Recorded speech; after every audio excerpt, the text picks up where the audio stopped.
जिन्होंने डोडा हलके में उन्हें वोट दिया। वाले ने कहा कि जो भी हुकूमत बने वो जम्मू कश्मीर के लोगों के साथ इंसाफ करे और उन्हें तरक्की और रोजगार पर तवज्जो देनी होगी। टेरिटरी की सरकारें बनती हैं, इनके पास पावर्स नहीं होते क्योंकि ये सारी डेलीगेशन ऑफ पावर्स पहले ही हो चुके हैं।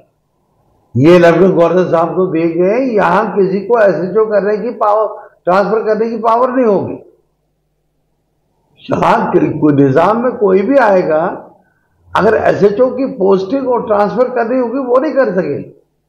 तहसीलदार साहब की ट्रांसफर पोस्टिंग करनी होगी नहीं कर सके, क्योंकि हर एक फाइल जो जाएगी वो एसडी साहब के पास जाएगी, चाहे वो ट्रांसफर हो, पोस्टिंग हो, पॉलिसी हो, प्रोग्राम हो, इम्प्लीमेंटेशन हो, वो लेफ्टिनेंट गवर्नर साहब का ही एक जो उनकी जिम्मेदारी है, उसको जिम्मेदारी को अदा करना है।